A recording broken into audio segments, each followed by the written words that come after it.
E aí galerinha, bom dia. Aqui quem vos fala é o professor Pedro de História. Vamos hoje trabalhar com o capítulo 4, com um assunto chamado Mesopotâmia. Para quem não sabe, Mesopotâmia é uma palavra de origem grega, vem do grego antigo, Mesopotâmia, e aí nós podemos dividir em duas partes, né? Nós temos o termo meso ou mesos, que significa meio ou entre, e potamos, que significa rio ou rios. Se vocês lerem bem aqui nesse mapa, vocês vão ver aí então os rios da qual estamos falando, Tigre e Eufrates. É muito comum você ver em livros didáticos esse termo, terra entre rios, ou então rios gêmeos. Então, ao falar da Mesopotâmia, falamos de dois rios, Tigre e Eufrates. Aqui nesse próximo item, vocês podem observar que nós temos uma região chamada Crescente Fértil. Toda essa área que vocês podem observar aqui, que está desenhada, possui terras, desde o Egito até a Mesopotâmia, altamente férteis. Crescente Fértil é uma região, como vocês podem observar aí, que é localizada entre o nordeste da África, pegando o Egito, ou seja, os vales do rio Nilo, até o Oriente Médio, ali onde nós temos então a Mesopotâmia, ou os vales dos rios Tigre e Eufrates. Ganhou esse nome, Crescente Fértil, porque se vocês lerem bem este mapa, a região tem um formato de lua na fase quarto crescente. Quando vocês forem trabalhar com a divisão da história da Mesopotâmia, uma dica que eu dou para vocês é o seguinte, é que essa divisão ela vai obedecer à chegada dos povos invasores. Então, repetindo, a divisão da história da Mesopotâmia ela é de acordo com a chegada dos povos invasores. Quais são esses povos invasores, professor? Aí estão, são 5. Sumérios, acádios, amoritas ou babilônicos, assírios, caldeus ou neobabilônicos. Então, novamente, nós temos os sumérios, os acádios, os amoritas, também chamados de babilônicos, os assírios, os caldeus ou neobabilônicos. Então, a partir de agora, nós vamos trabalhar com cada um desses povos, mostrando para vocês então as características pertencentes a cada um desses povos invasores. O primeiro desse item, né, de povos que nós podemos comentar é justamente os sumérios.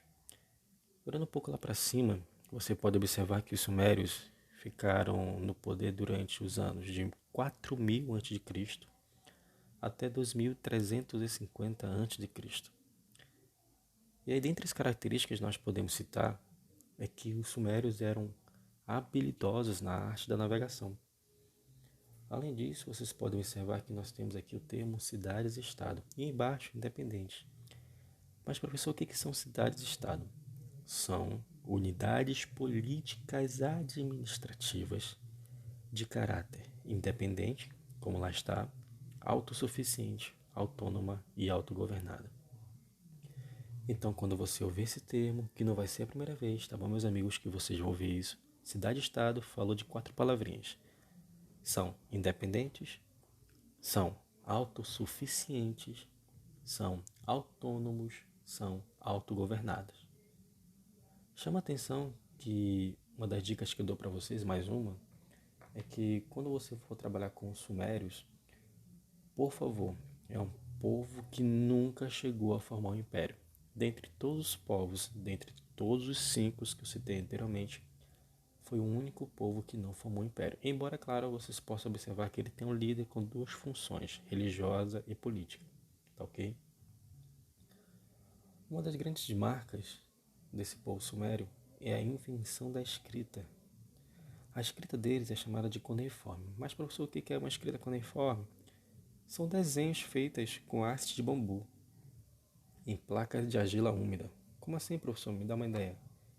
Se vocês pudessem pegar, então, aí na casa de vocês um prego, e nesse prego tivesse uma cabeça achatada, vocês poderiam observar que justamente nessa cabeça achatada, nessa parte de cima achatada, os sumérios colocavam ideogramas, símbolos, imagens.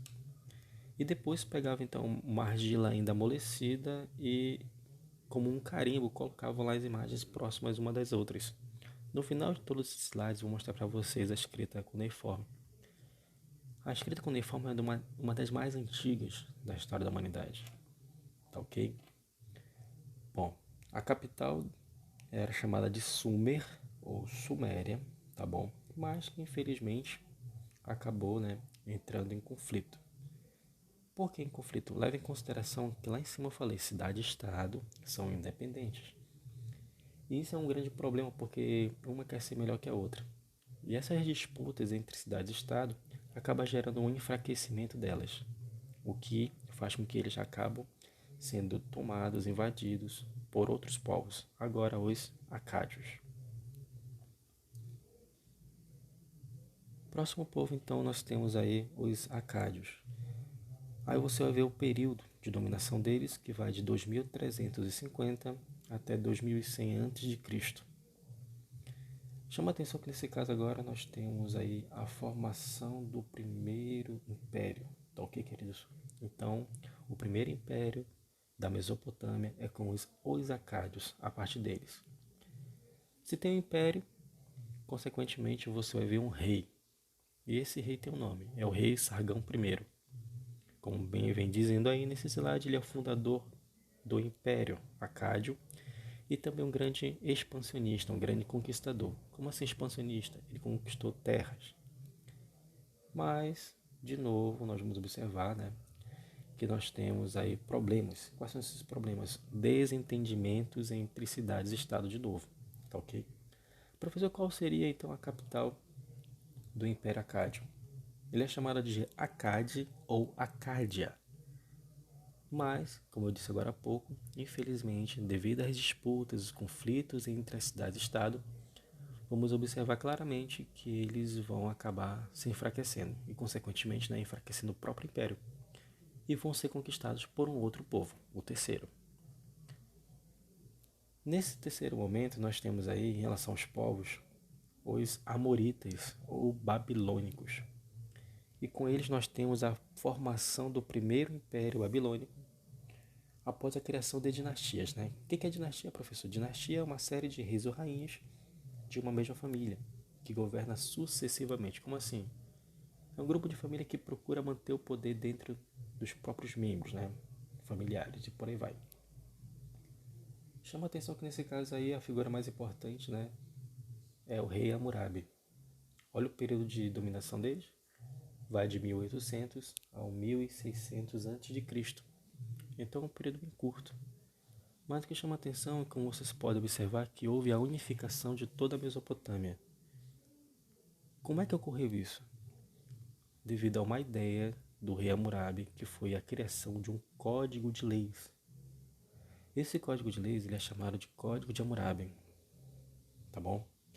Esse Código de Hammurabi, como vocês podem observar, ele vai ser baseado justamente em um princípio ou lei de Talião. Olho por olho, dente por dente. Como é que era essa ideia, professor, de olho por olho, dente por dente? Em resumo, a lei exige que o agressor seja punido em igual medida do sofrimento que ele causou. Como assim?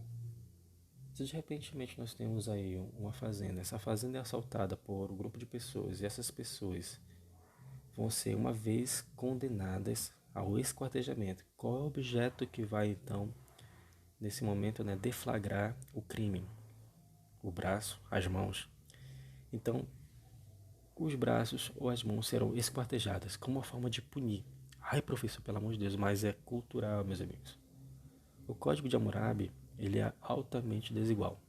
Como assim, professor? Ele provoca uma desigualdade social. Ele serve mais para os pobres do que para os ricos. A capital do primeiro império babilônico, como vocês podem observar aí, é Babilônia, tá bom, queridos? Chama a atenção que nesse caso, infelizmente, como vocês podem observar, Hammurabi não é eterno, tá bom? Ele não é imortal. Ele foi um homem de grande habilidade política e também capacidade militar. Porém, após a sua morte, o que vamos observar claramente é que o império vai entrar em crise. E quando o império vai entrar em crise, nós temos aí simplesmente o declínio do império e a chegada de novos povos. Dentre esses povos, então, nós temos os assírios. Então, ao falar dos assírios, que é o nosso quarto povo, nós temos aí um povo com características violentas, gostavam demais de torturar, a esquartejar, tá bom? assassinar os seus inimigos. Como vocês podem observar ali no item, né? Eles são conhecidos pela violência que aplicavam justamente contra os seus inimigos, contra os povos dominados. Aí você vai ver o período, né, em que eles estavam aí dominando a Mesopotâmia. De 1300 a.C. a 612 a.C. Principal rei, Assurbanipal. A capital, Assur. Chama a atenção que, mesmo diante das situações emblemáticas, polêmicas, né, de um povo violento, nós temos aí o desenvolvimento de duas atividades econômicas, o comércio e a agricultura, ou agricultura e comércio, como queiram, tá ok? Uma outra característica marcante deste povo é que eles tiveram a responsabilidade de formar o primeiro exército organizado da história. Como assim? Organizado em tropas. A tropa da infantaria, a tropa dos cavaleiros ou cavalaria. Nós temos aí os arqueiros, os lanceiros, então isso demonstra para nós uma organização. Chama a atenção que nesse caso, né, justamente para derrotar os assírios, foi criada pela primeira vez na história uma coalizão, como vocês podem observar lá embaixo. Essa coalizão nada mais é do que um pacto militar. Um pacto militar formado entre dois povos antigos. Os Medos, que é um povo que vai morar ali no Planalto iraniano, e os caldeus. E aí, consequentemente, né, a união desses dois em acordo vai possibilitar que quem vai assumir as terras, quem vai ocupar as terras, uma vez expulsos os assírios, são agora os caldeus, nosso último povo. Esse povo, os caldeus, também são chamados de neobabilônicos, tá bom, queridos? E aí nós temos também, então, o nosso segundo Império Babilônico, que vai de 612 a.C. a 539 também a.C. O principal rei, como vocês podem observar aí, que esteve no auge do Império, no momento de esplendor, ele é chamado de Nabucodonosor. A capital, Babilônia. É um período, meus amigos, de grandes conquistas territoriais. Tá ok? Como vocês podem observar aí, nós temos a expansão territorial chegando até a Palestina e ao Egito. Palestina falamos antigamente de Canaã, terra prometida, os hebreus. E aí nesse momento chama a atenção que nós temos, né, no segundo item aí, a escravização dos hebreus, né? Assim como aconteceu lá no Egito, nós temos então uma vez mais os hebreus sendo escravizados. Só que esse episódio tem um nome específico, Cativeiro da Babilônia. É um período, como vocês podem observar também, de construções de obras públicas. Aí nós temos as mais importantes da época, que é a construção dos Jardins Suspensos da Babilônia, que foi considerado uma das 7 maravilhas do mundo antigo, e também a Torre de Babel. Só que, como nós podemos observar, né, os caldeus deixaram de dominar a Mesopotâmia em 539 a.C., como está lá em cima. Por quê? Porque naquele momento vai chegar no território da Mesopotâmia o rei persa Ciro I, que justamente vai aproveitar do enfraquecimento do segundo império babilônico após a morte de Nabucodonosor. Como vocês podem ver, o império vai entrar em declínio. E aí, consequentemente, nós temos a conquista dos persas. Os persas, inclusive, vão ser aqueles que vão libertar os hebreus da conquista dos caldeus. São eles que vão acabar com o famoso cativeiro da Babilônia, né? Inclusive, rei Ciro I é considerado o libertador dos hebreus nesse momento. E, consequentemente, né, com a chegada dos persas, nós temos aí o fim da história dos povos mesopotâmicos. Finalizando esse assunto, vou trazer aqui para vocês algumas características importantíssimas. Em primeiro lugar, a política. A política ela é centralizada nas mãos do rei, tá bom? E tem um caráter despótico. Como assim despótico, professor? Ele é autoritário, arrogante. E também teocrático, divino, onde o rei ele era a representação dos deuses, né, na terra, tá ok? Em relação à economia, nós temos aí que ela era baseada na agricultura, no comércio e também no artesanato. Então, são 3 atividades econômicas para a Mesopotâmia: agricultura, comércio e artesanato. Quando falamos em organização social da Mesopotâmia, falamos nessa pirâmide social, que é composta por quem? Rei, no topo, militares ou sacerdotes, comerciantes, e aí nós temos que levar em consideração que entre os militares, sacerdotes e os comerciantes nós temos também os escribas, Quem são os escribas? São aquilo que nós podemos chamar de um escrivão hoje. Aquele que vai escrever as conversas, que são justamente, né, colocadas diante do rei, militares, sacerdotes, né? O termo escriba só era usado para o Egito, hoje não. Temos que colocar também para a Mesopotâmia. E também nós temos, abaixo dos comerciantes, os árabes, os camponeses, os escravos. E aí chama a atenção que nesse processo todo nós temos aí então essas três últimas camadas sociais: artesãos, camponeses e escravos. Nesse caso, meus amigos, o que chama a atenção é que eles, os artesãos, camponeses e escravos, vão pagar um imposto chamado corvéia. O que é a corvéia, professor? É um imposto pago em forma de trabalho. Então, o Estado, quando via que a agricultura não estava funcionando, consequentemente, o que nós vamos entender, o povo, para não ficar parado, ele era convocado num período de 3, 4 meses, dependendo do Estado, para trabalhar. Professor, o povo não reclamava não? Não, tem que obedecer. E trabalhava em quê? Na construção de templos, de palácios, ou seja, de obras públicas. Tá ok? Então, corvéia é um imposto que era pago justamente em forma de trabalho. Religião na Mesopotâmia, vocês podem observar aí, meus amiguinhos, que ela era politeísta, ou seja, crença em vários deuses, não esqueçam disso, politeísmo é uma crença em vários deuses. Ela é antropomórfica. O que é isso, professor? Os deuses possuem forma humana. Cada cidade-estado na Mesopotâmia possuía o seu próprio deus. Entre os principais deuses ou principais divindades, nós temos aí então o deus Marduk, que é o deus protetor da cidade da Babilônia. Nós temos Ishtar, que é a deusa da chuva, da primavera, da fertilidade. Nós temos Enlil, que é o deus do vento e das chuvas, tá bom? E também Nana, que é a deusa da lua. Aí são apenas exemplos, temos outros também. É um povo que gostava muito de praticar adivinhação, a magia, a astrologia. Ou seja, quando você fala em astrologia, você fala da influência dos astros sobre a vida das pessoas. E nós temos então os zigurates. O que são os zigurates, professor? Nesse caso, os zigurates, eles servem como templos, né? Alguns historiadores diziam que serviam apenas para a observação dos astros, né? Hoje não. Hoje já podemos dizer que não servia apenas para isso. Servia como bibliotecas, como hospitais, tá bom? Então, devido à sua grandiosidade.